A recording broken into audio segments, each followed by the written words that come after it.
Good morning. Yeah, I'm Joseph T. Madayo, and before I share the message, I would like to thank the Lord. Salamat in prayers nyo. Naging successful dahil jay youth camp na napanan jay Kalinga so that natuloy di ay plano ti men tayo nga makabisit jay Gaan. Yeah. So Gaan is the sub-tribe of Lubu. So that Ma'am Aida reminded that Buyagan was once a partner in the ministry, in the missions in the Kalinga. So that through Pastor Ray Kalani, by encouraging our men to partner with the ministry in Gaan, kat adang indaran ni Apo Diyos no maisubli di partnership ti Buyagan. Christian Fundamental Baptist Church ijay work ni Apo Diyos ijay Kalinga. So kaya tayo kadagiti men, and then by that that the initial nga naitulong tayo. So ako na ni Manudyan kat dagijay wat hanga nakapan iso dapat iti mangitulong iti sumarunong nga tulong tayo ijay niya. Ngamin, apan tayo lang kakabsat.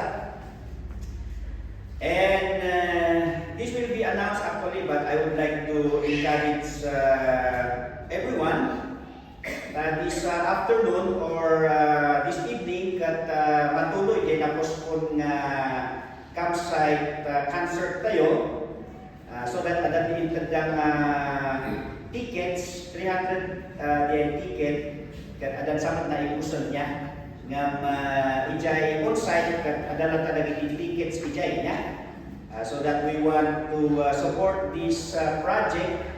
Anya ba na yung campsite project? Kasi lalo na iti pandemic kat narigatan iti makusar dagiti facilities ti DepEd niya nanguran ng mga Christian dagiti ijay kat agpanigan tayo. So that we came up iti organization tayo magkaroon dati sarili tayo mga campsite. And blessing one of our missionary Biblewoman ni Ma'am Mirna Kinobis iso na iti makinlote dahil jay in installment tayo ijay Tabaan ya Tabaan Norte to Babingen. And then we praise God adan tinaitot kanya na so na-opera diya makanan so nga makakita isunan ya.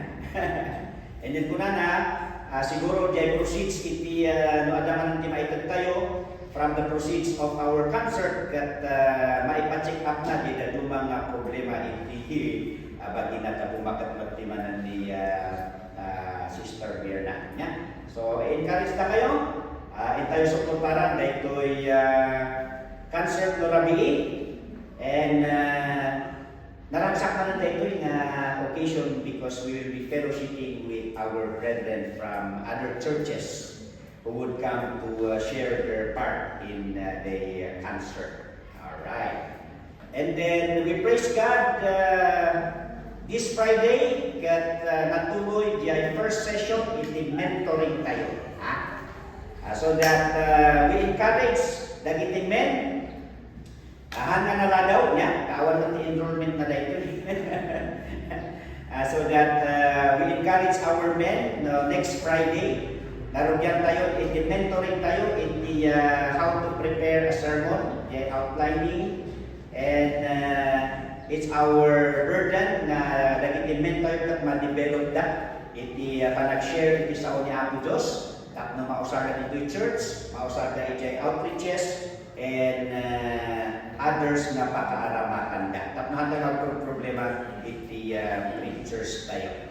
Alright. So iti topic tayo kakabsat this morning is about the return of our Lord Jesus Christ. Ang pagbabalik ng ating Panginoong Jesus. Yan. So kumusta mga kapatid? Do we still have that hope na babalik ang ating Panginoon? Amen. Naghihintay ba tayo sa kanyang pagbabalik? Amen. In relation to the return of the Lord Jesus Christ, there are views about His return. So una, yung tinatawag na pre-trib or pre-tribulation rapture.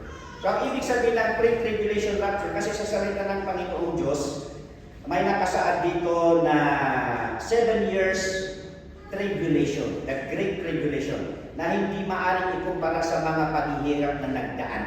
Dahil naka-reserve ang kaparusahan ito sa susunod na panahon. So this is what we call the Great Tribulation. Kaya pre-trib. Yan.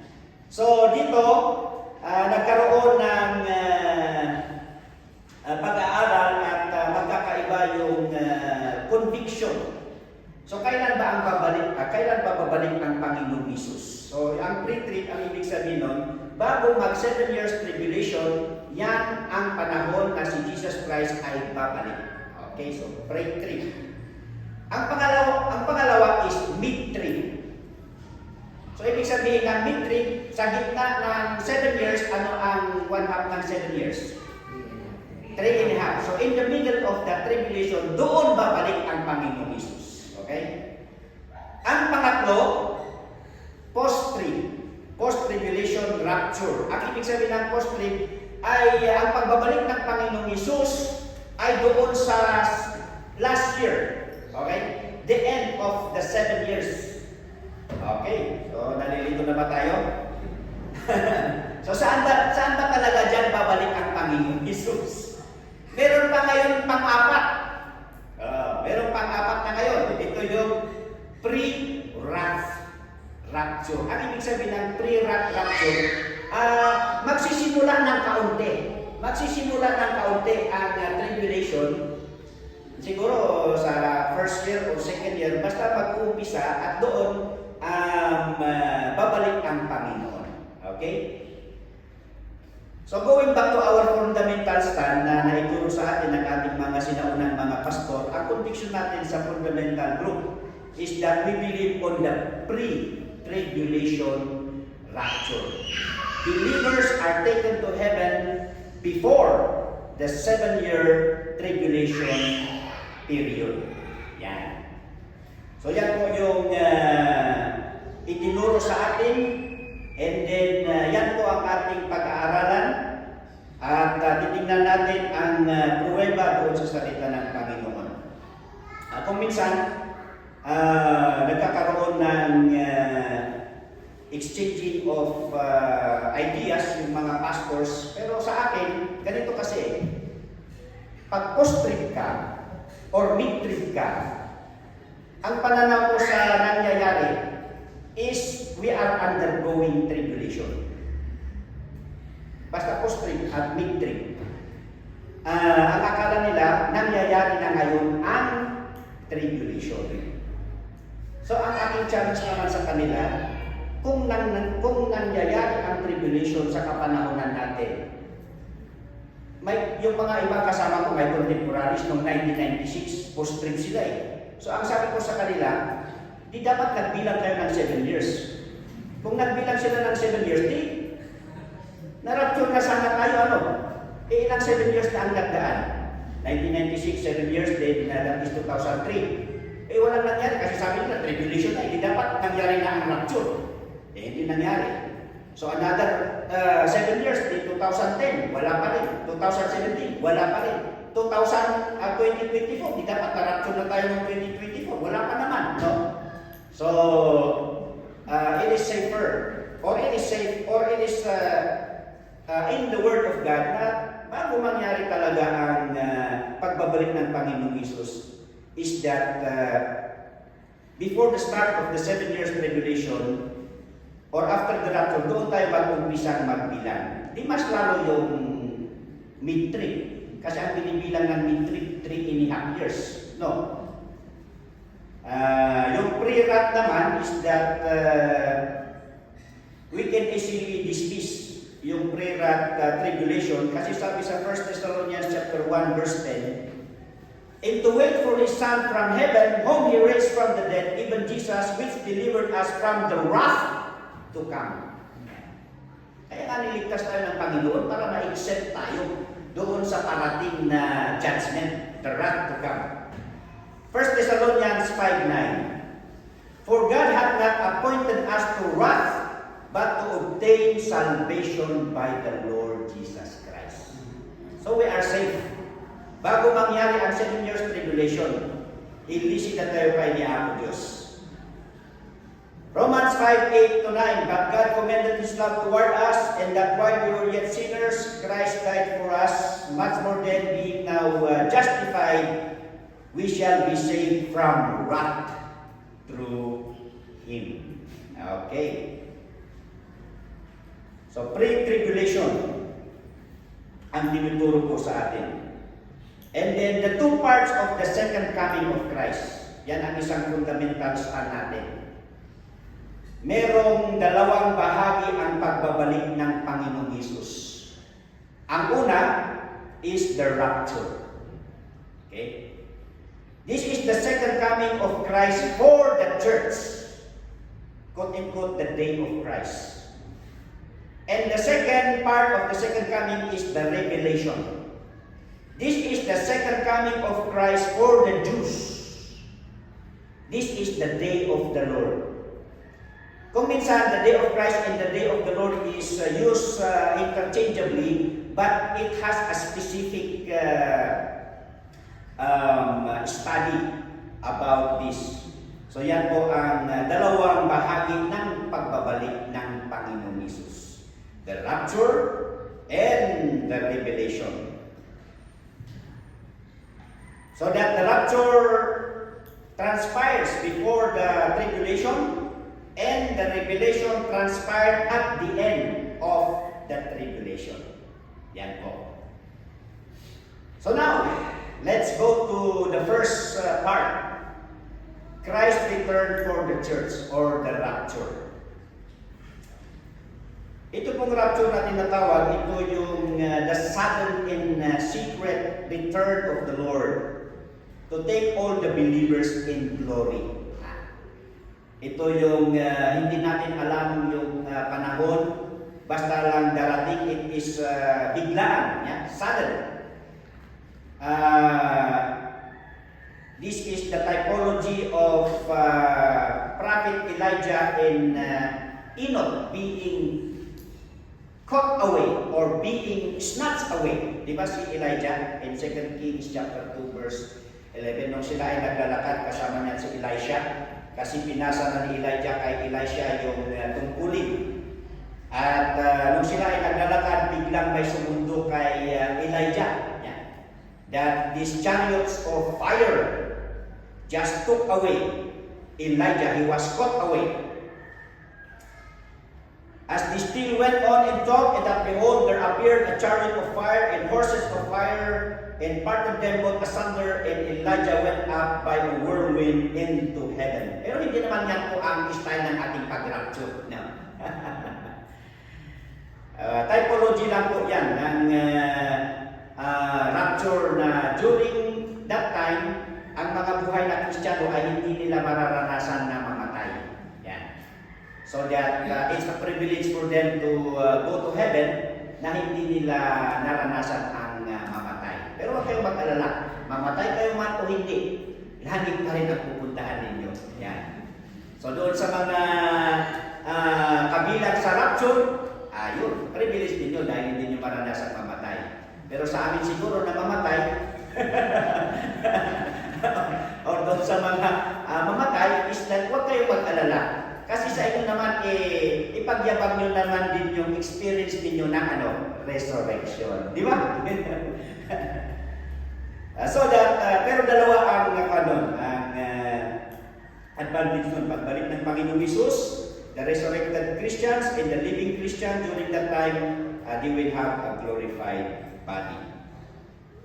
Ayan, so that Enoch walked with God, and he was not, for God took him. And then by faith, Hebrews 11:5 was translated that he should not see death, and was not found because God had translated him, for before his translation, he had this testimony that he pleased God. Kung minsan nag-aalala tayo, bakit siya pa? na ang bait-bait. No. Siya pa ang kinuha ni Lord. Yan. Baka mamaya ayaw na nang magpakabait. Ay, mauunan kayo. Kaya siguro sa Tagalog is, mas mahirap mamatay ang masamang damo. Pero anyway, he has a great testimony so that the Lord took him. So they are the typology of rapture.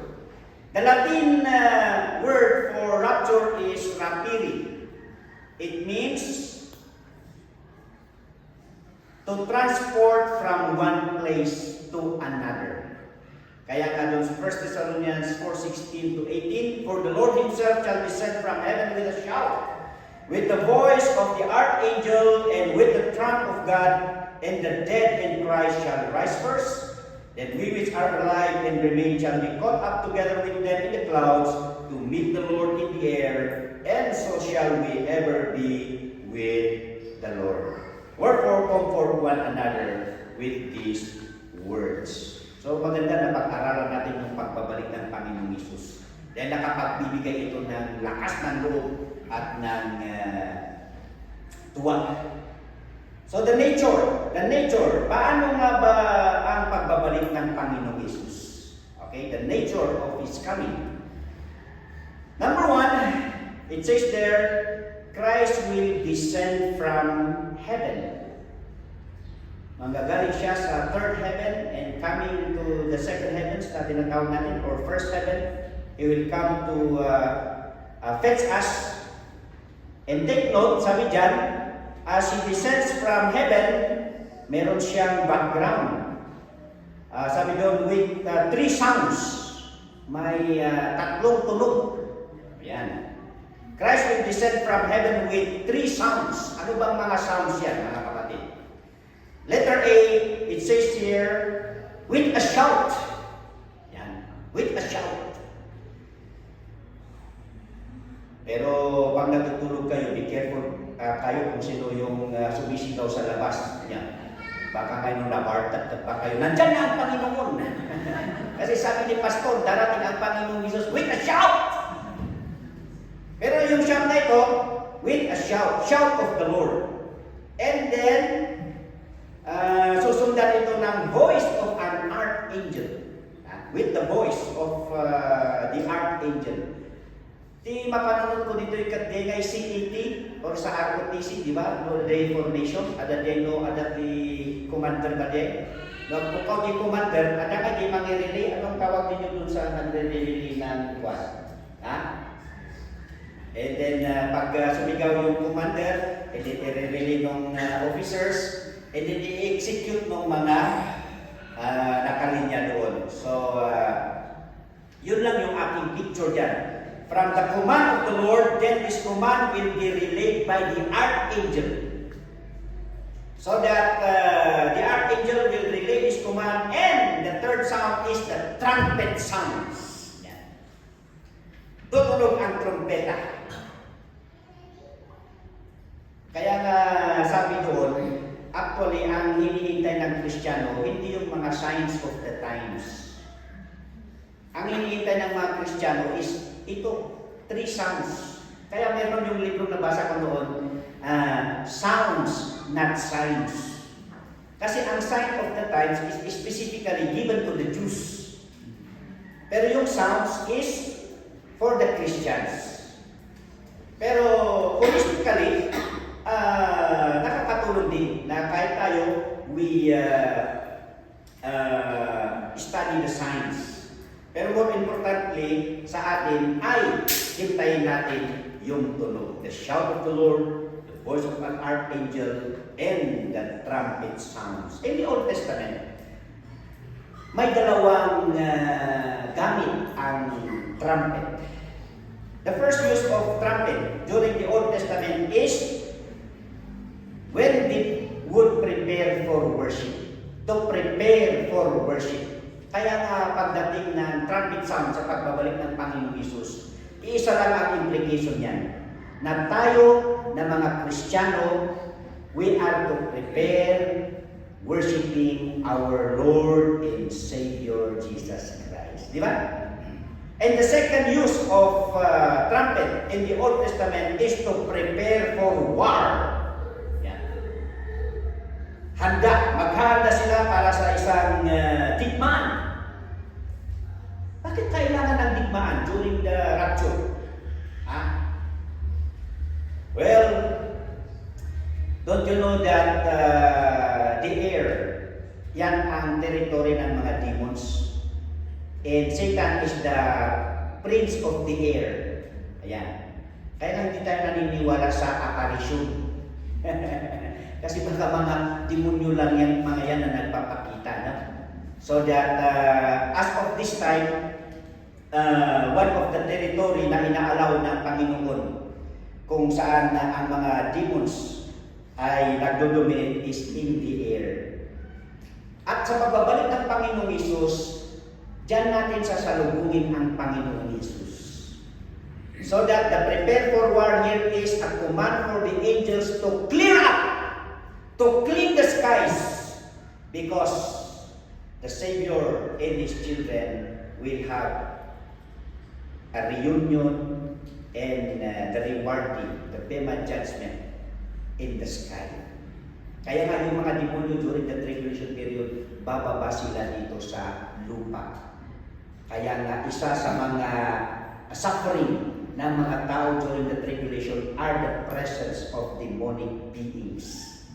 Even if we read the Revelation, i-allow na ng Panginoon na lalabas pa nga yung mga ibang demons na nandoon sa under the earth para gamitin niya, parusahan ng mga tao hindi naniniwala sa Panginoong Hesus na maiiwan sa pagbabalik ng Panginoong Hesus. Kaya ngayon, kung wala pa ang Panginoong Hesus sa iyong puso, then be sure na tanggapin mo siya sa iyong buhay. Okay? So that is the use of the Old Testament trumpets that will be applicable during the return of the Lord Jesus Christ. To prepare for worship and to prepare for war. Okay, second, the nature of worship and the nature of Christ coming. Christ will descend from heaven with three sounds, and the dead Christians will resurrect. Dead in Christ shall rise first. Yung dead in Christ shall rise first, yan hindi ibig sabihin na mauuna sila, nasasalubungin ang Panginoong Hesus. Pero ang ibig sabihin niya ng rise first is then, yung mga namatay na Kristiyano, babangon muna sila. That's the meaning. And, all together, number 3, all together with the living Christians during that time, in split seconds, will be taken up to the sky to meet the Lord in the air with a glorified body. Yeah. 1 Corinthians 15:51 to 52. Behold, I show you a mystery, we shall not all sleep. Hindi tayo lahat mamamatay, ang ibig sabihin ng sleep dyan.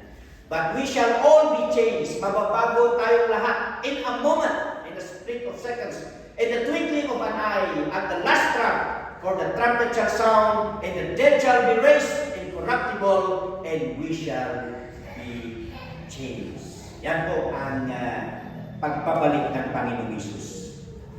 With sounds, with resurrection, and glorification.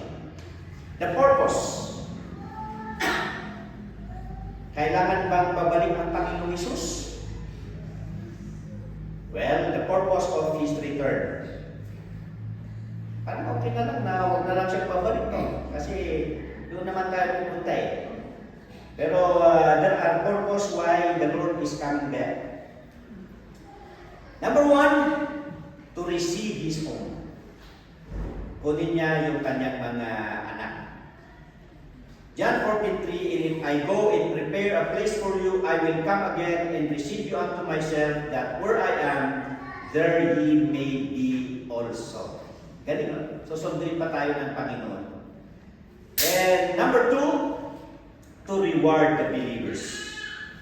2 Corinthians 5:10, for we must all appear before the judgment seat of Christ, that everyone may receive the things done in his body, according to that he hath done, whether it be good or bad. Yeah.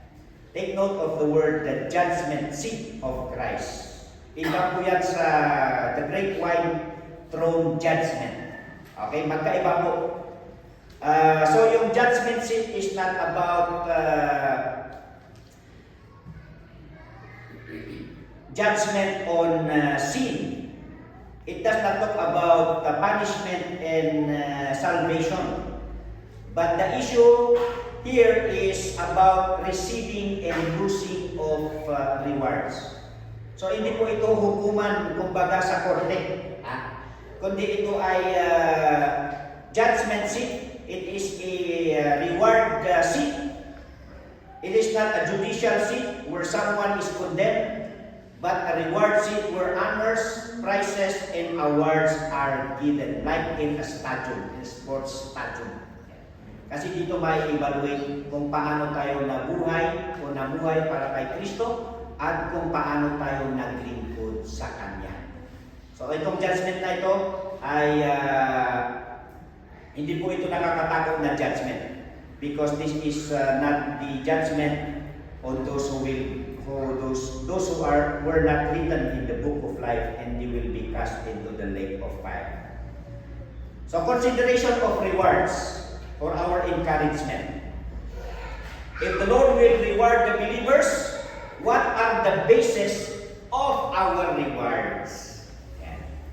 Number one, how we treat and care for others. Kung paano yung ating pag-aruga sa iba, how we treat them. Matthew 10:41-42. He that receiveth a prophet in the name of a prophet shall receive a prophet's reward. And he that receiveth a righteous man in the name of a righteous man shall receive a righteous man's reward. And whosoever shall give to drink unto one of these little ones a cup of cold water only in the name of a disciple, verily I say unto you, he shall in no wise lose his reward. Ano ang napapansin niyo dyan? Kung minsan pag may kaya, parang ina-accommodate natin kaagad. Ano? O kung may estado sa buhay, parang naturally. Pero yung implication niya dyan, pag mga simpleng tao, parang kulang din, kung gaano ka-excited o parang you give your best to serve yung isang tao, parang binabase mo sa katayuan ng kanyang buhay. Pero ang sabi ni Jesus Christ, kung sino man ang mag-asikaso kahit sa mga simpleng tao, sabi dito, he shall in no wise lose his reward. And then Hebrews 6:10, for God is not unrighteous to forget your work and labor of love which ye have shown toward his name, in that ye have ministered to the saints and do minister. Remember them which have the rule over you, who have spoken unto you the word of God, whose faith followed, considering the end of their conversation, so that we are rewarded on how we treat others. Number two, how we exercise our authority to others. Hebrews 13:17, Kunana, obey them that have the rule over you, and submit yourself, for they watch for your souls, as they that must give account, that they may do it with joy, not with grief, for that is unprofitable for you. So that respetuhin natin yung ating mga leaders, kasi they will be hold accountable naman. Yan. And then James 3:1, my brethren, be not many masters, knowing that we shall receive the greater condemnation. More accountability. And then 1 Peter 5:3-4, neither as being lords over God's heritage, being examples to the flock, and when the chief shepherd shall appear, he shall receive a crown of glory that fadeth not away. So that even our authority, our leadership would be evaluated. And the way we exercise our authority, then that would be the basis of our reward. Number 3, how we employ our God-given abilities. Pag ikaw ay Kristiyano, sabi sa salita ng Panginoon, may binigay ang Panginoon. sa bawat isa. At least isa. May nabigyan ng 2, may nabigyan ng 3. Pero yung ginagamit nila yung mga abilidad na ginawa na binigay ng Panginoon, maaaring madagdagan. Kasi yung mga maraming abilidad, kung hindi naman ginagamit sa Panginoon, maaaring mawala. Pero ito ang isang basihan ng ating reward. Kaya nga gusto ng Panginoong Diyos na lahat ng Kristiyano ay mabigyan ng reward sa heaven. Yan. Kaya huwag kang mag-alala. Kahit na wala kang ability nung ikaw ay pinanganak. Pero nung naging Kristiyano ka, meron. Hanapin mo kung ano yan. Yan ang sabi ng Bible. Dahil yan ang binigay ng Panginoon para gamitin mo, para may reward ka pagbalik ng Panginoon. Ha? Huwag kang mahigit sa ability ng iba. Huwag mong pilitin yung hindi para sa'yo. Kundi kung ano yung binigay ng Panginoon, is yun ang hanapin mo, i-discover mo, i-develop mo, at gamitin mo yan sa kaluwalhatian ng Panginoon. Amen. Lahat ba tayo ay may ability? Ha? Sino dito ang walang ability? Baka kailangan mong tanggapin ang Panginoong Hesus para mabigyan ka ng spiritual gift na tinatawag. Alright, next. How we use our money. 2 Corinthians 9:6-7. But this I say, he which soweth sparingly shall reap also sparingly. But he which soweth bountifully shall reap also bountifully.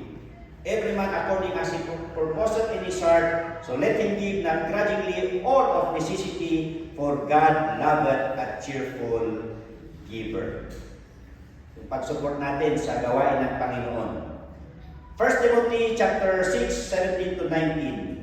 Charge them that are rich in this world, that they be not high-minded, nor trust in uncertain riches, but in the living God, who giveth us richly all things to enjoy, that they do good, that they be rich in good works, ready to distribute, willing to communicate, laying up in store for themselves a good foundation against the time to come, that they may lay hold on eternal life.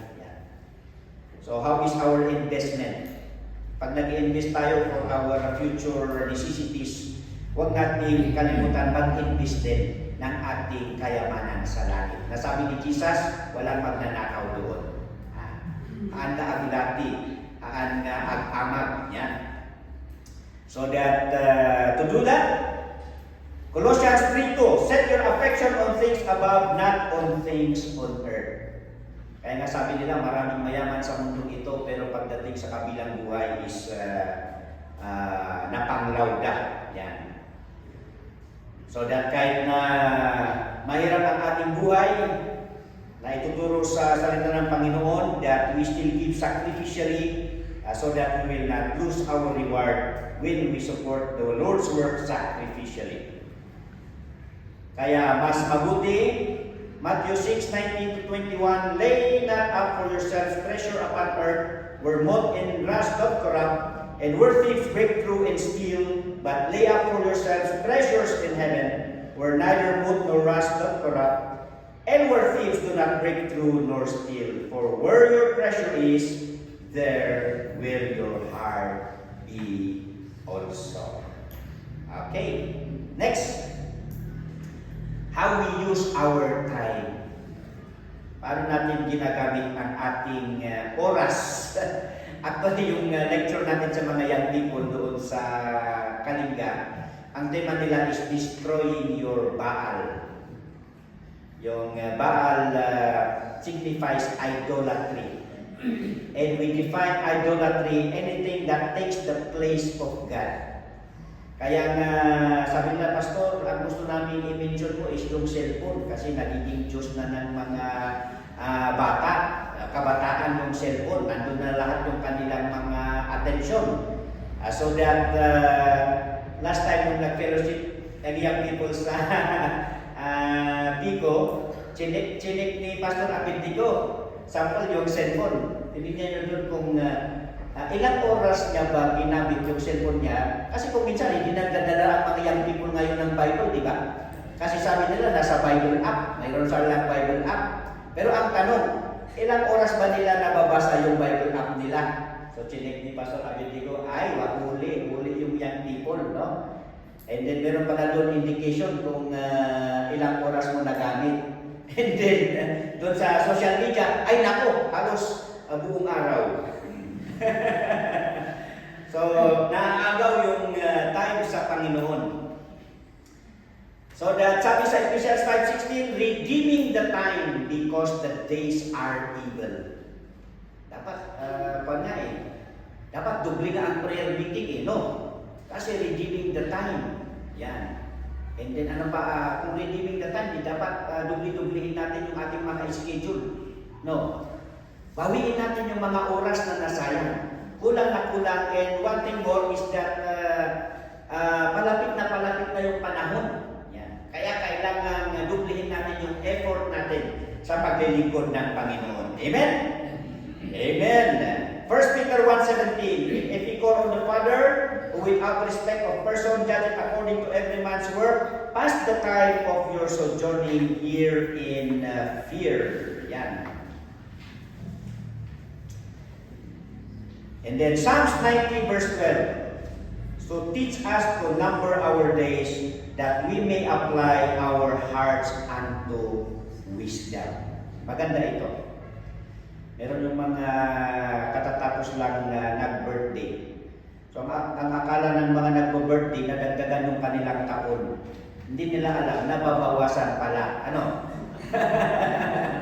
So next time mag-birthday tayo, sabihin natin, happy birthday to me kasi nabawasan na yung aking buhay. Ganun ba? Pwede, no? Pero hindi. Ikaw ay masaya dahil palapit na ang pagdating ng Panginoon. Yun dapat. Amen. And then next, how we run the race God set before us. Yung race nito kung paano natin na isa sa buhay, kung nagagawa yung buhay natin na binigay ng Panginoon. Kasi may kanya-kanya tayong buhay. Magkakaiba yung buhay natin. Hindi pwedeng pare-parehas yung buhay natin. So kung ano yung binigay ng Panginoon sa'yo, doon ka mag-try, doon ka mag-excel, doon ka maging successful, no? 1 Corinthians 9:24, know ye not that they which run in a race run all, but one receiveth the prize, so run that ye may obtain. Sa competition, ganun yun pero hindi ibig sabihin dito na isa lang ang kukuha ng prize. Kasi yung race ng Kristiyano, lahat tayo ay meron tayong prize. In the end, meron tayong prize. So nakadepende lang yan doon sa ating buhay, sa ating paglilingkod, kung makuha pa natin yung buong prize na inaahanda ng Panginoon. Kaya sabi doon, during the awarding, some will lose the reward. So that sabi dyan, encourage tayo na let us run the race. So Paul, Philippians 3:13-14, brethren, I count not myself to have apprehended, but this one thing I do, forgetting those things which are behind, and reaching forth unto those things which are before. I press toward the mark for the prize of the high calling of God in Christ Jesus. Kung minsan, nagagamit yung verse na ito, na forgetting those things which are behind. Ang na-explain is yung mga pagkakamali, yung mga pagkukulang, although that is a part. Pero ang context dito, ang sinasabi ni Apostol Pablo, kung ano na yung mga nagawa mo, kalimutan mo na yun. Huwag mong sabihin na, ay, marami na akong nagawa sa Panginoon, so pwede na. Ang ibig sabihin ni Paul doon is, bayaan mo na yung mga nagawa mo sa Panginoon, gawa ka pa rin ang gawa. Yan. Patuloy na gumawa tayo para sa Panginoon. Amen? Kasi marami mga Kristiyano mga ganyan sabi nila, ay, di balik, ibigay na natin sa mga young people. Sila na. Parang excuse na ang pagiging senior citizen, ay hindi po. Yan. Kalimutan nyo na yung mga nagawa. Gawin pa rin ninyo yung kaya ninyong gawin. Yan.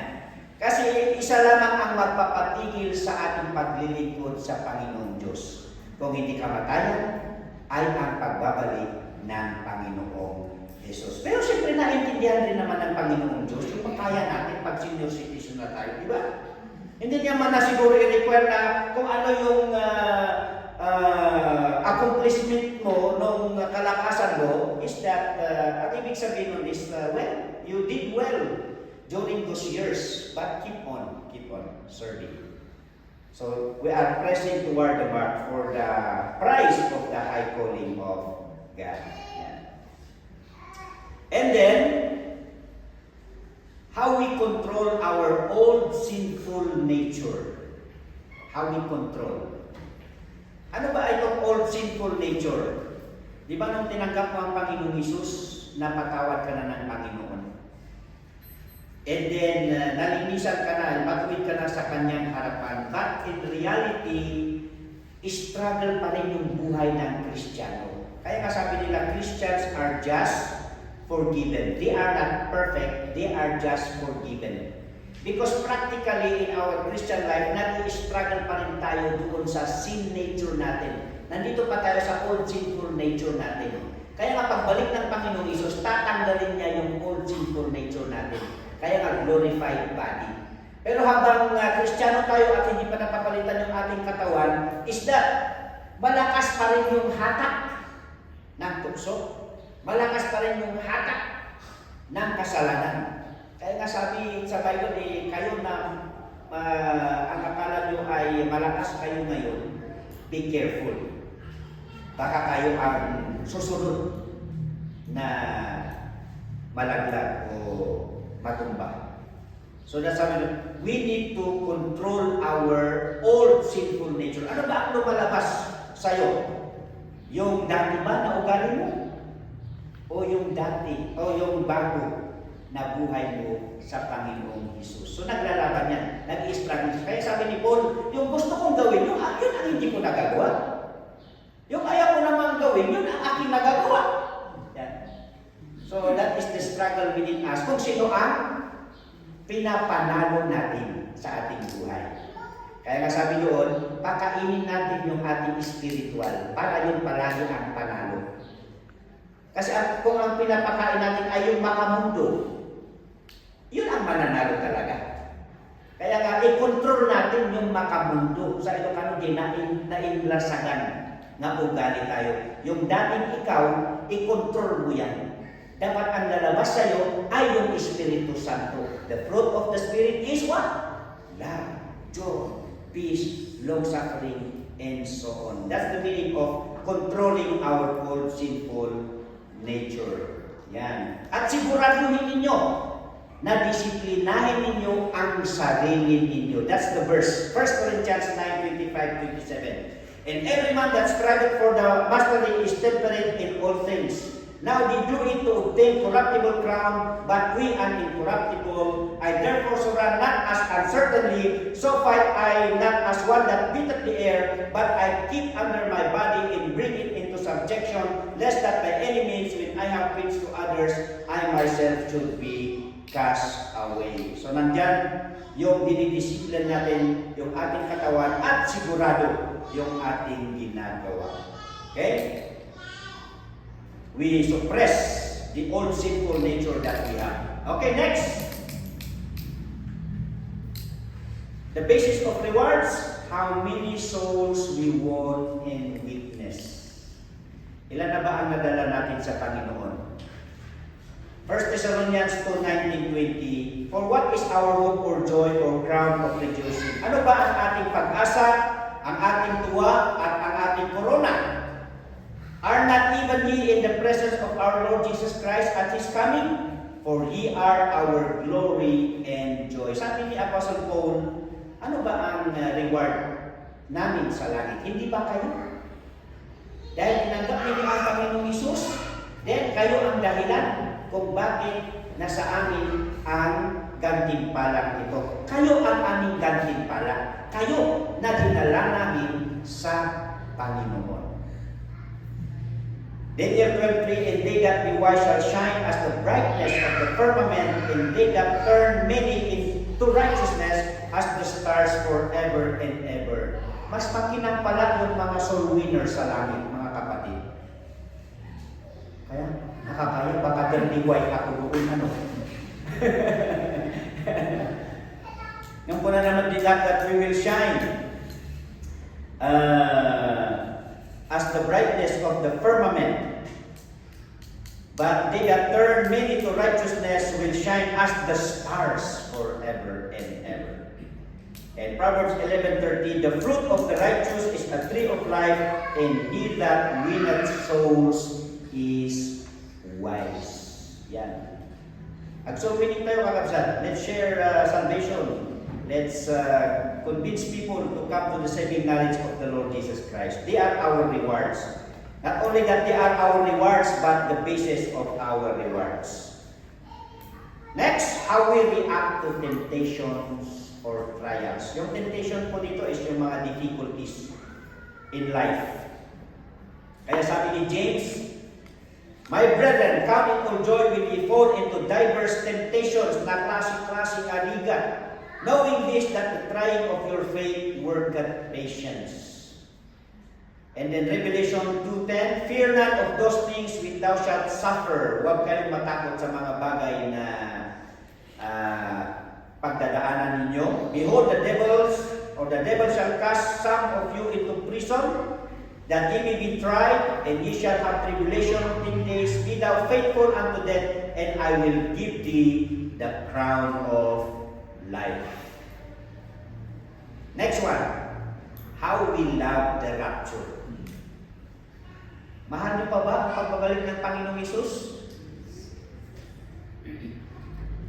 2 Timothy 4:8, henceforth there is laid up for me a crown of righteousness, which the Lord, the righteous shall judge, shall give me at that day, and not to me only, but unto all them also that love His appearing. Bakit nga ba crown of righteousness ang nagmamahal sa rapture? Yun ang tanong. You know why? Pag mahal mo kasi ang pagbabalik ng Panginoong Hesus, iniingatan mo rin ang buhay mo. That's the implication.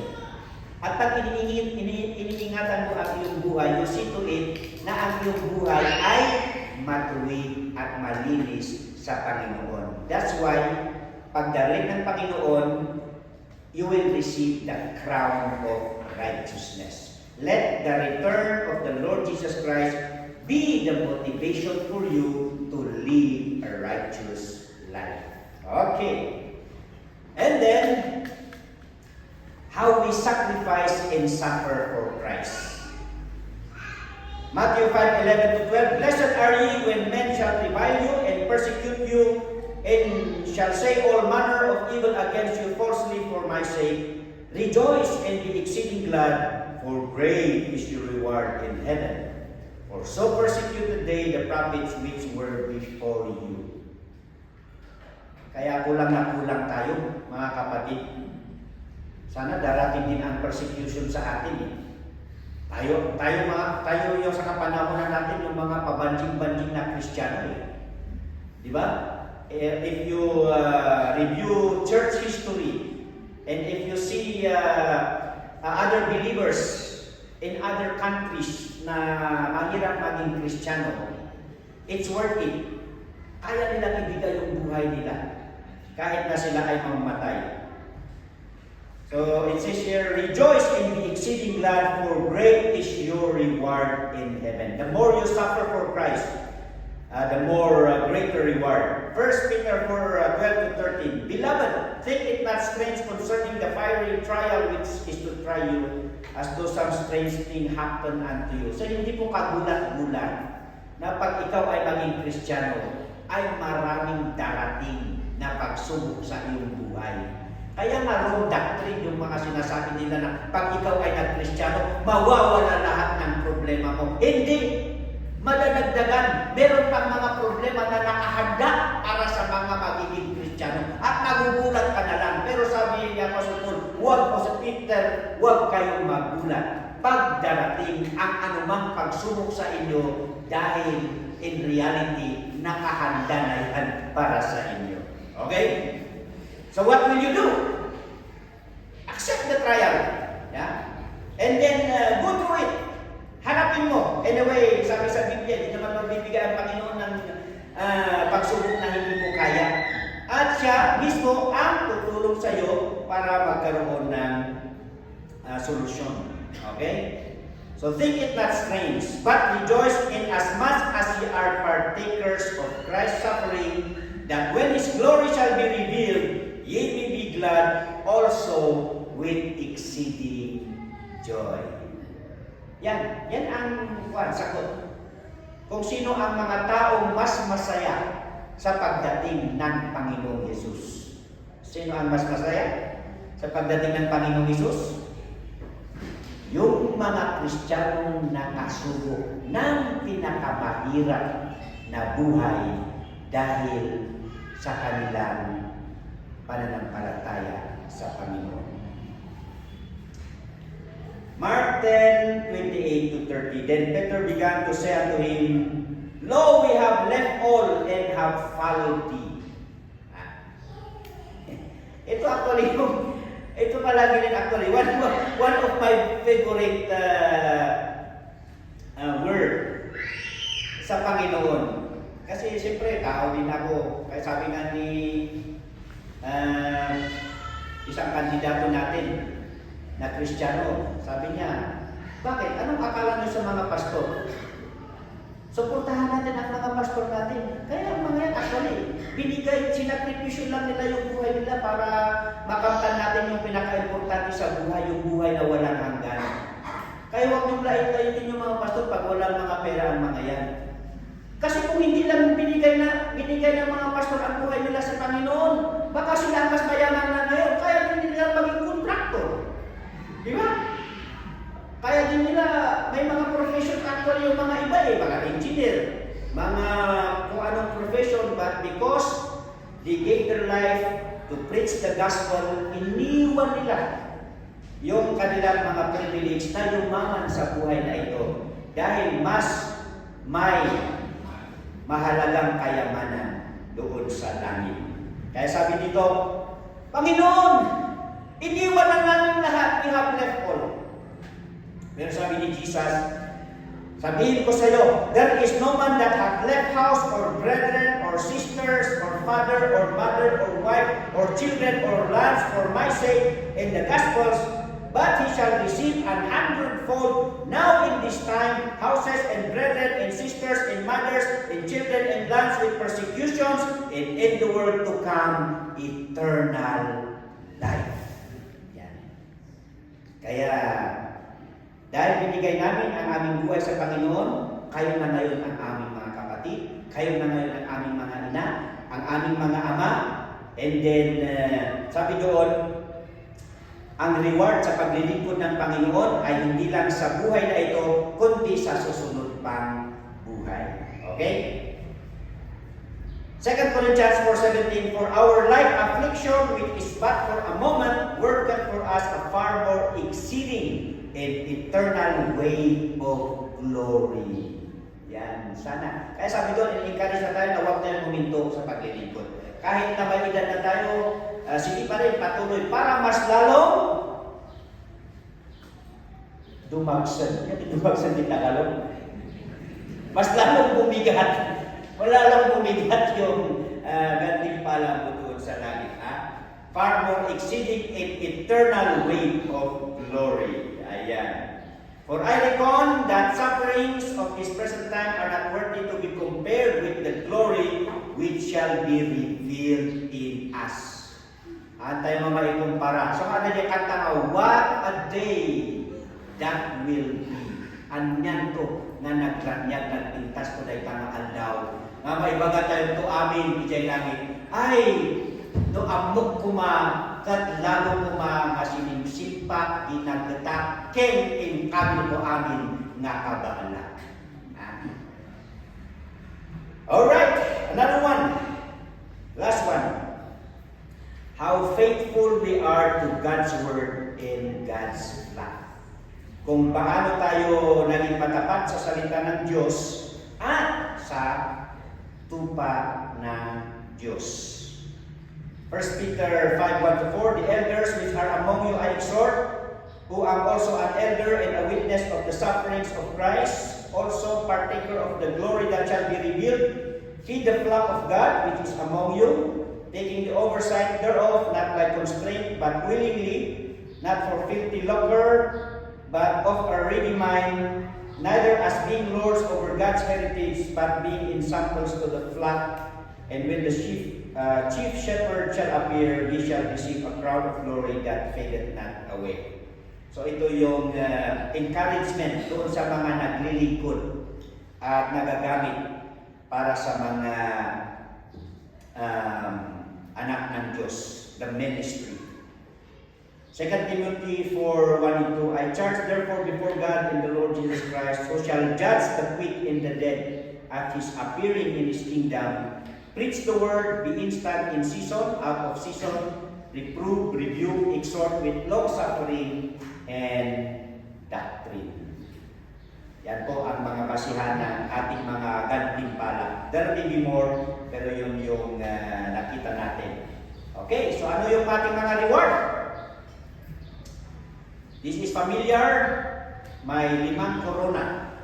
The Word of God mentions of 5 specific crowns. Ang una is the incorruptible crown. At kanino ibibigay ang incorruptible crown? Those who master or control their own nature. Yung mga Kristiyano, alam nila na disiplinahin yung kanilang mga sarili. Kaya nga pinagalitan minsan yung aking classmate sa seminary kasi kung siya pasaway. Kaya sabi ng teacher namin, ano bang klase yung seminaryan ka? Yan. Bakit yan ganyan ang pag-uugali mo? Sabi ng classmate ko, sabi niya, well ma'am, God has chosen the foolish things of this world to confound the wise.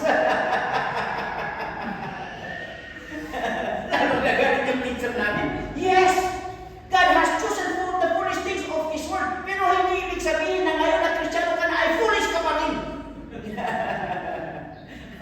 Di ba?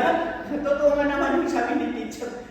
Hindi ibig sabihin na dahil pinili tayo ng mga foolish, ngayon Kristiyano na tayo, we remain foolish? Of course not.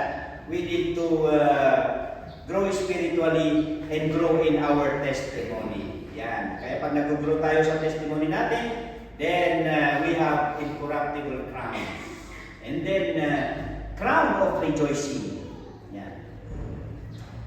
So ang crown of rejoicing, ito yung mga nag-share ng gospel, those who win souls, yung nagdadala ng mga kaluluwa o yung mga tao sa Panginoong Jesus.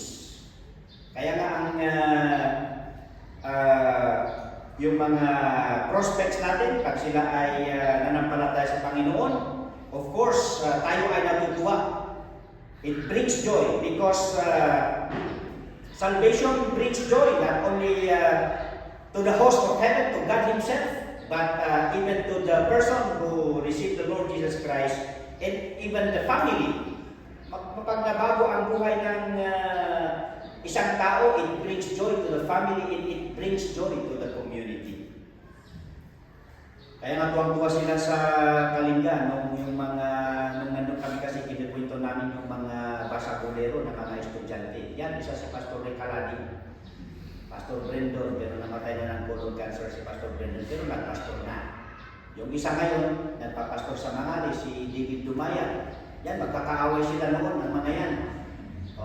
Matapos ang Bible study ng alas 11, pag alas 12 ng gabi, may black eye na isa. Kasi pagkatapos ng Bible study, nag-iinuman.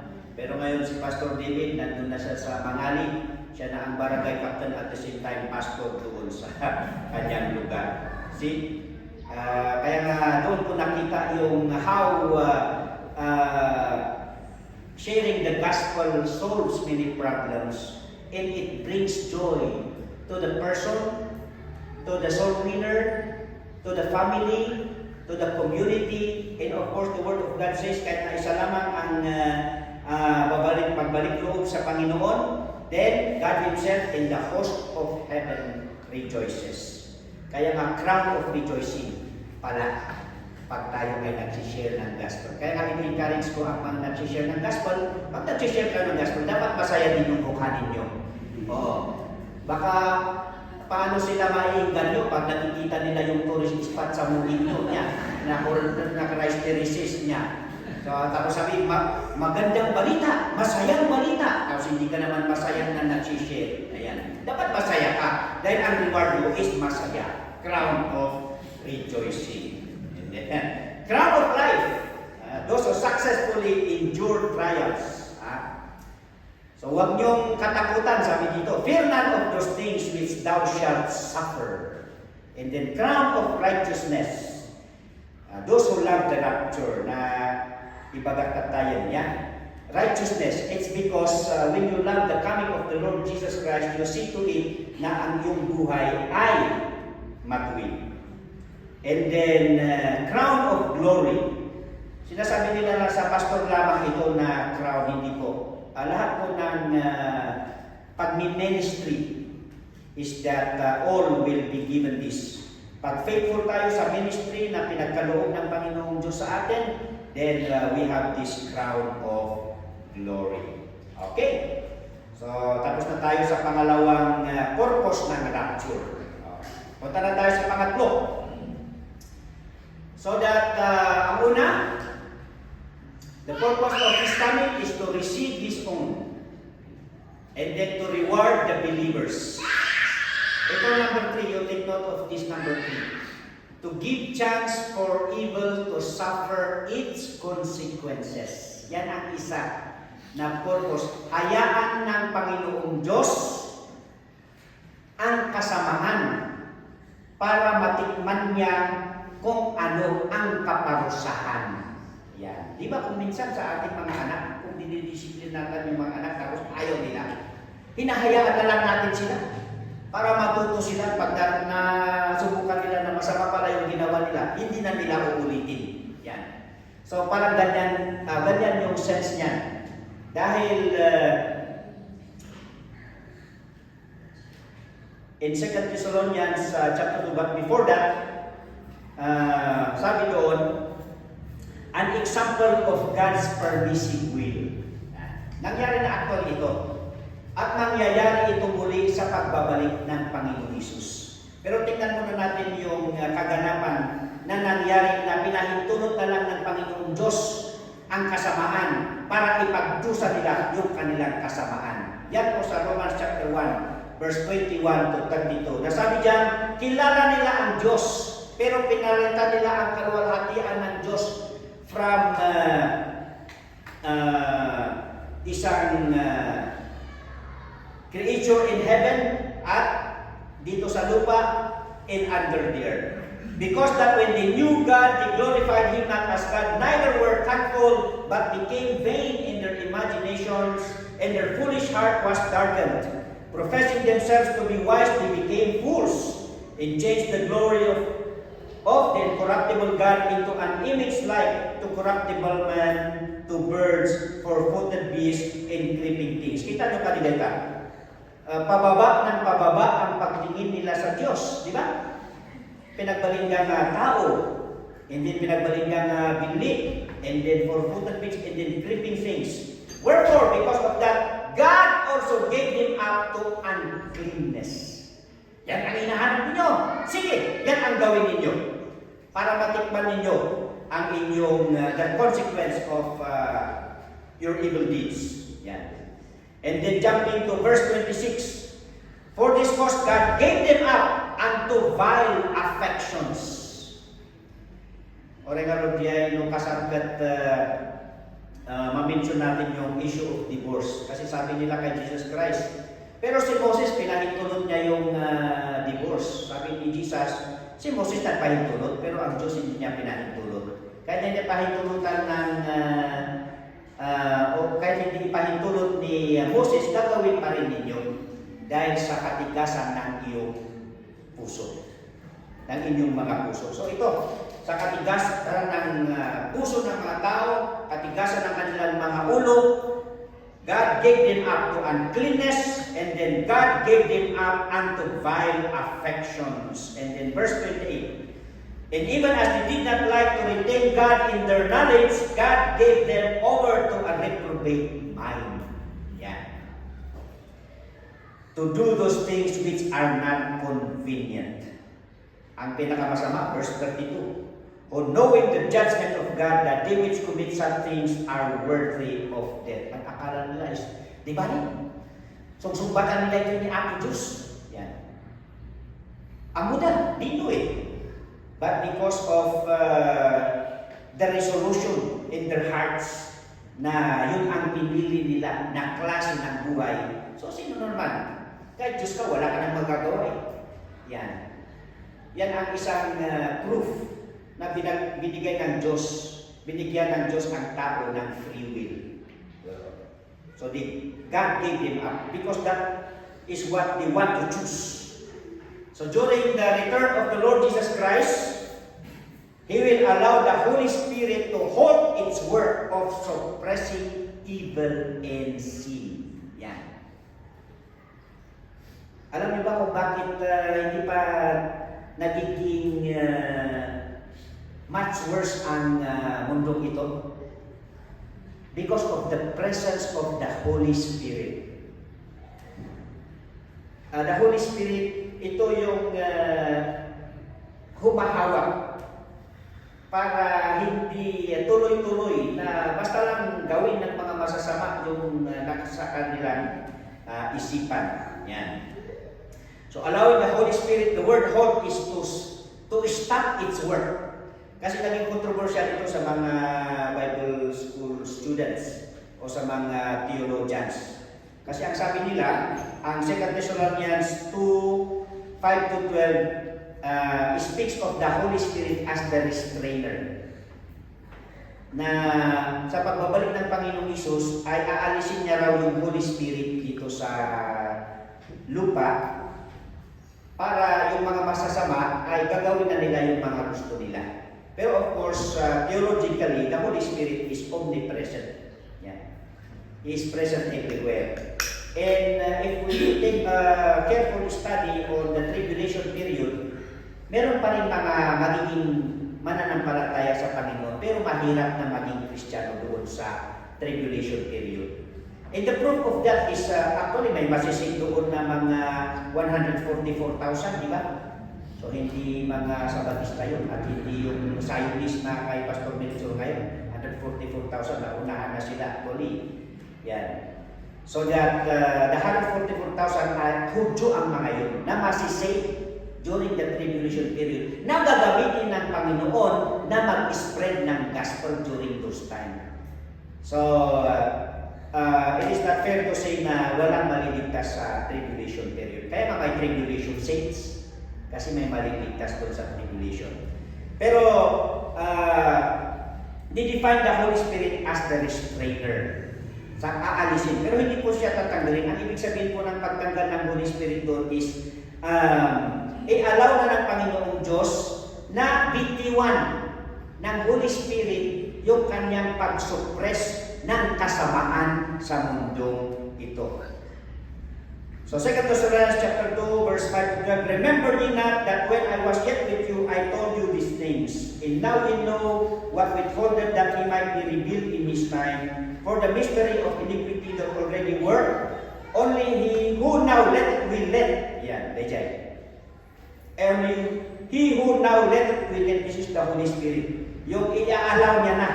Hindi niya napipigilan. That's the Tagalog word. Hindi niya napipigilan. Until he be taken out of the way, and then shall that wicked be revealed from the Lord, shall consume with the spirit of his mouth, and shall destroy with the brightness of his coming. Even him whose coming is after the working of Satan, with all power and signs and lying wonders, and with all deceivableness of unrighteousness, and them that perish, because they receive not the love of the truth, that they might be saved. And for this cause, God shall send them strong delusion, and they should believe a lie, that they all might be damned, who believe not the truth, but had pleasure in unrighteousness. Yan po. I-allow na ni God na gawin na ng mga masasamang loob ng mga makasalanan yung gusto nilang gawin. Dahil wala na tayo. We will be spared in that kind of generation. That is another practical salvation. Tatanggalin muna tayo ng Panginoon sa mundong ito bago lumaganap yung pinakamasamang henerasyon sa mundong ito. So that as they do their wickedness, they will suffer their wickedness.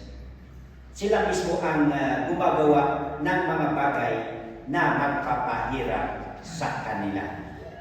So that's the meaning of this, na mawawala na yung suppression ng Holy Spirit. Because the suppression actually is done in the lives of the believers. Habang nandito tayo sa mundong ito, mapipreserve ang mundong ito. Kasi ano ang nagagawa ng mga Kristiyano sa kasalukuyan? Kasi tayo pa yung kumukontra. Di ba? Katulad sa mga, actually, yung mga laws ng mga extreme rights sa mga kabataan. Yun na yung mga yun. Kumukontra doon sa Bible, yung magdisiplina ng mga bata. And all the more, and you will expect na mas lalong kung ano-anong batas na ang ipapasok nila na hindi pabor, lalo na sa ating mga Kristiyano. At habang nandito pa tayo, ay hindi pa nila magagawa yun. Mai-start pa rin yun. Kaya nasabi ng salita ng Panginoon, dito na i-apply na tayo ay mga asin sa mundo ito. We are the salt of the earth. We are preserving this generation. Pero pag wala na tayo, is that, yun na. It's their time to do what they like to do, but suffer the consequences of their choices and their action. Yan, mga kapatid. In application, mga kapatid, parang naratso na yung mga tao, wala na akong narinig. Ako na lang at ang naiwan. Kasi may pelikulang gano'n, di ba? Yung Deep in the Night. Ang nangyari nung nagka-rapture, ang naiwan yung pastor. So anyway, that's the purpose, to reward, to receive, to reward, and to hold the suppression of the Holy Spirit. So alam ko na excited na tayo sa pagbabalik ng Panginoong Diyos. Pero sabi sa Biblia, be very careful dahil walang nakakaalam kung kailan magbabalik ang Panginoong Hesus. Si Jesus Christ mismo tinatanong ng mga disciples. Pero ano ang sabi ni Jesus? Hindi ko alam. Yung nasa taas ang nakakaalam. Yan. Because in His humanity, limited yung kanyang knowledge. Because He temporarily gave up the exercise of His deity. So sabi niya, ako nga rin, hindi ko alam eh. So that alam ng Panginoong Diyos. So that the time of Christ's return at the rapture of the church is not revealed. Kasi usually, saan nang gagaling yung mga ganyan? Karamihan is the prediction of the Lord's coming nangyayari sa ibang bansa. Pero don't you know that even here in the Philippines, may mga local pastors na nagtatanim ng pagbabalik ng Panginoong Hesus. Kasi nagulat ako minsan, sabi ko, kumusta na itong pastor na ito? And then sabi niya sa akin, wala, parang na siya. Aloof na siya bukod sa fellowship. Bakit naman? Hindi mo ba alam, pastor, na nag-set siya ng date ng pagbabalik ng Panginoong Hesus? Hindi nangyari. Anong nangyari? Nung hindi nangyari, siyempre, nahiya na siya.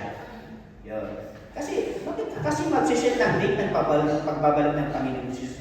Very clear na sabi sa Matthew 25:13, "Watch therefore, for ye know neither the day nor the hour wherein the Son of Man cometh." Kaya huwag kayong maniwala. In 1 Thessalonians 5, verse 1 and 2, "But of the times in the seasons, brethren, ye have no need that I write unto you." Hindi ko na kailangan isulat ito. Alam nyo na eh. "For yourselves know perfectly that the day of the Lord shall come as a thief in the night." Sino naman ang magnanakaw na magpapaalam? Wala. And that, kahit pa man na hindi natin alam ang pagbabalik ng Panginoong Hesus, sabi dito, mamuhay tayo na parang nandyan na ang Panginoon. Okay?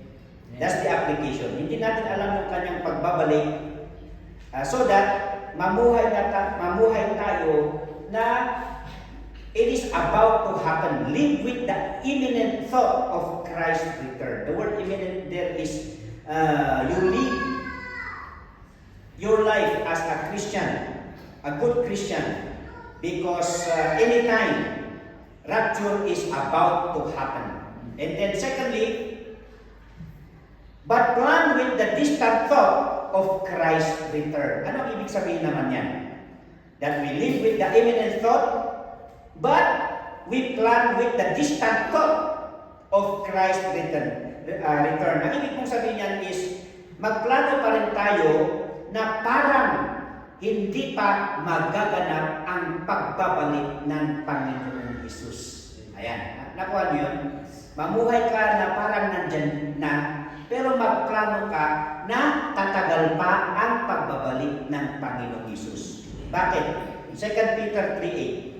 But beloved, be not ignorant of this one thing, that one day is with the Lord as 1,000 years, and 1,000 years as one day. Kasi hindi parehas ang oras ng tao at ang Diyos.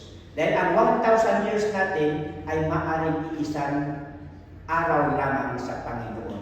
Yan. Kaya, nangyari actually ito sa Thessalonians.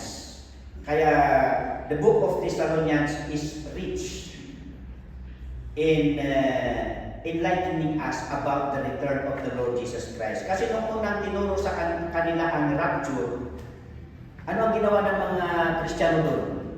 Ibininta na nila yung kanilang mga ari-arian that usually happens, di ba? Sa mga nagsiset ng day. Yan. Ibinta nila yung kayamanan daw para ibigay doon sa kanilang simbahan. Pero yung Thessalonian believers, nung naturuan na sila ng pagbabalik ng Panginoong Hesus at sigurado na sila, yun, naging tamad na sila.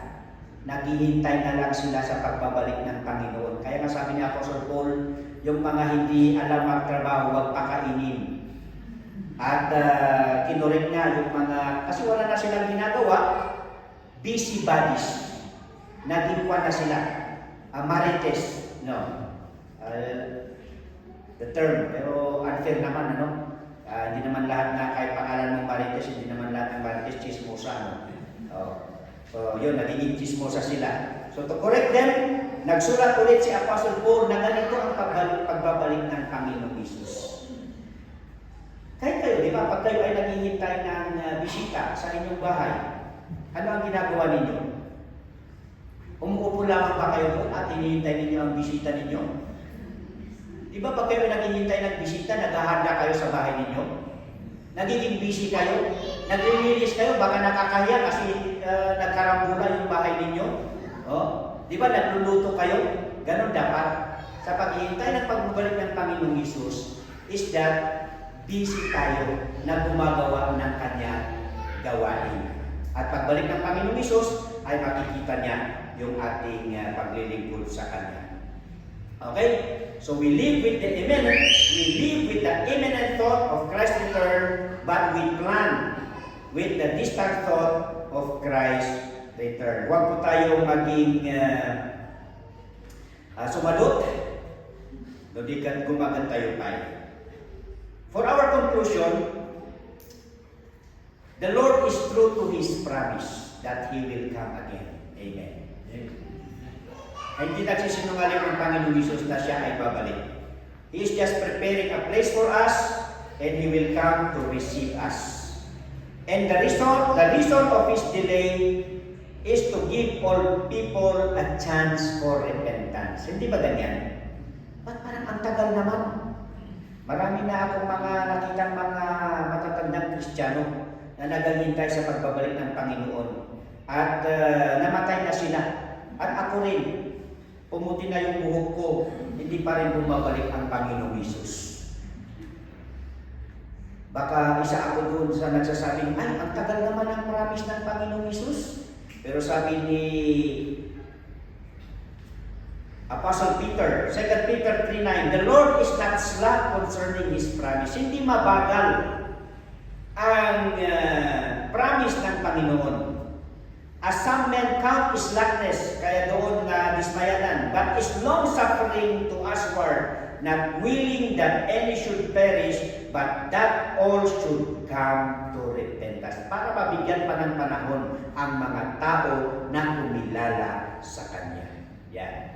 That's the reason. At yung isa, yung sabi natin kanina, hindi natin pwedeng ipareho yung timetable ng Panginoon sa oras natin. And, number 3, for our conclusion, the Lord's tarry is a great opportunity for believers to prosper spiritually and flourish in God's service. Anong ibig sabihin yan? Yan ang nakasulat sa Titus 2:11-14. So, hindi lamang para mabigyan yung mga unsaved to come to the saving knowledge of the Lord Jesus Christ, but for the believers. We take this opportunity para tayo ay lumago at we prosper and flourish in God's service. Titus 2:11-14. For the grace of God that bringeth salvation hath appeared to all men, teaching us that denying ungodliness and worldly lust, we should live soberly, righteously, and godly in this present world, looking for that blessed hope in the glorious appearing of the great God and our Savior, Jesus Christ, who gave Himself for us, that He might redeem us from all iniquity and purify unto Himself a peculiar people, zealous of all good works. That's the purpose why we are looking forward for that blessed hope, that while we are waiting, our spiritual lives will prosper. And we flourish also in our service, that zealous of good works, and the word peculiar people. Naging special tayo sa harapan ng Diyos nung tayo ay niligtas ng Panginoong Hesus. At para mas maging special yung ating pagsalubong sa Panginoong Hesus. Jude chapter 1, verse 20-25. But ye, beloved, building up yourselves on your most holy faith, praying in the Holy Ghost, keeping yourselves in the love of God, looking for the mercy of our Lord Jesus Christ unto eternal life. That context actually is referring to the coming of the Lord Jesus Christ. That while we are awaiting, we are building our most holy faith. And to some, this is our accomplishment while waiting sa pagbabalik ng Panginoon. And of some have compassion, maawa tayo sa iba, making a difference. Ipakita natin yung buhay Kristiyano. Magandang testimony. And others save with fear, pulling them out of the fire. Iligtas natin yung mga iba, hindi naman tayo yung tagapagligtas. Pero through us na sila ay maliligtas sa kapahamakan, lalo na sa kapahamakan sa impyerno, hating even the garment spotted by the flesh. So that's sabi doon, now unto Him that is able to keep you from falling and to present you faultless before the presence of His glory with exceeding joy. To the only wise God our Savior be glory in majesty, dominion in power, both now and ever. Amen. Na-underline ko yung to present you faultless. Yan. If you take a look on the context, habang tayo naghihintay sa pagbabalik ng Panginoong Hesus, let us improve our Christian lives. Let us progress in our Christian service. Dahil sa pagdating ng Panginoong Hesus, He will present us to the Father. And as He present us to the Father, then kung na dito'y before the presence of His glory with exceeding joy. Dahil sa progress interest ng Christian lives at service ng mga Kristiyano, si Jesus Christ mismo na mag-offer sa atin sa Diyos Ama ay with abundant joy. Hindi mahihiya ang Panginoong Hesus sa atin pag ipinresent niya tayo sa Kanyang Ama. So how would our life be when it's our time to be presented before God for evaluation? Kumusta kaya ang ating buhay? Kaya nga meron tayong kanta, will Jesus find us watching? So while the Lord tardy is coming, habang binabagalan ba, or if that's the right word, habang binabagalan pa ng Panginoong Hesus ang kanyang pagbabalik, baka nandito ka sa umagang ito at hindi mo pa tinanggap ang Panginoong Hesus. Wala nang tsansa ng kaligtasan pag dumating ng Panginoong Hesus. Dahil biglaan, kukunin ng Panginoong Hesus ang mga mananampalataya at lahat ng maiiwan ay magdurusa sa mundong ito. Bakit mo pahintayin ang panahon yan? Isa pagkakataon ito, you just can say, Panginoong Hesus, ako ay naniniwala na ikaw ay namatay para sa ating kasalanan. Ikaw ay inilibing at muling nabuhay. At dahil binayaran mo ang aking mga kasalanan, ang aking kaligtasan, tinatanggap kita sa aking buhay bilang aking Panginoon at tagapagligtas. Pag sabihin mo yan, yan ang pangako ng Panginoon. Sa oras na tanggapin mo siya, ikaw ay mabibigyan ng right to become the child of God. At pag ikaw ay anak ng Diyos, gagabayan niya ang iyong buhay sa mundong ito. At pag natapos ang iyong buhay, ikaw ay iuwi sa kanyang tahanan. At maaari mang sa kanyang pagbabalik ay ikaw ay buhay pa, isa ka doon sa kanyang kukunin para maging kasama sa masayang buhay na ito, buhay na walang hanggan. At sa ating mga kapatiran, sa ating mga Kristiyano, the delay of the Lord's coming or yung hindi pa niya magbabalik is a great chance for us to redeem our time and to thrive with our Christian lives and our Christian service. May this message bring encouragement for everyone para ma-evaluate natin ang ating buhay and see what we can improve on and do more for the glory of God. Let's pray.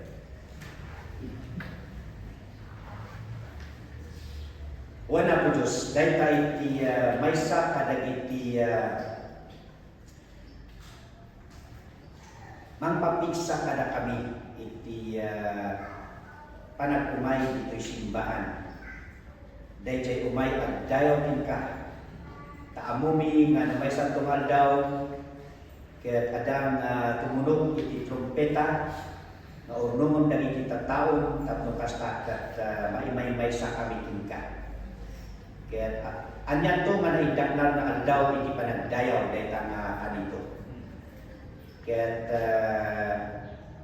oray di talang ito kat tikaaduan nga tiyempo nga panag-urnog dagiti anak mo kat dahil panangisawang panangitestimonya iti naindaklan na trabaho iti panakaisalakan, panakabalbaliw, ken panaka-isimpa iti biyag ti maysa ken maysa. We are so grateful namin hangkalang agsubli nga mangyayawin ka na kami no di kat ito'y nga makita nga sika nga Diyos ka talaga nga naparabol ka. Dakkelan nga banat di panakaisalakan mi. Anyan pa iti birukan mi na isalakan kami ngayon. Sika nga Diyos ka talaga nga naparabol ka. Tainsalakan na kami ngarudan, isaksaganaan na kami ngarudan pa iti pagyanan mi. Dita ayan mo kat ada kapay nga mangisagsagana iti gunguna para kadagiti anak ko. Lahat ko man nakasapulan, kadagkalan na gunguna. Nga da kami katpapan dita langit. Nga ay may sangapaset iti kinasiasino, iti kinaparabor, so that dagito yung rewards na isagsaganan. Ito iti motivation, ito iti encouragement. Men kada kami, nga ang kaming agsadot-sadot, kuno ang kaming agdismaya, ang kaming bumigay, ang kaming agsanod. Doon kat patuloy kami nga naragsak nga agar aramid iti pagayatan. Ken kastamat tumungtungpal kadagiti bilin mo. Kat adung-adung dagiti naadalmi nga basihan iti gunguna kat ijay kami nga maayatan nga mangaramid kadagito. Ito'y manan nga mangipakita na awan iti mapukaw mi, awan ti malugi mi, iti panagbiag mi nga Kristiyano ken panagserbikin ka. So nga ituloy mi iti umay agdayaw, agbiag parakin ka, ken agserbikin ka.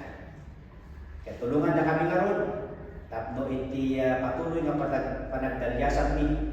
Dito'y rabaw ti dagakat haan nga dayjay nainlubungan lang iti pangikabilan mi iti amin nga gagat mi plano mi nga mangikabil kami wat iti kinabaktan mi iti gloria. So dagito iti dawat mi tinagan ni Apo Jesus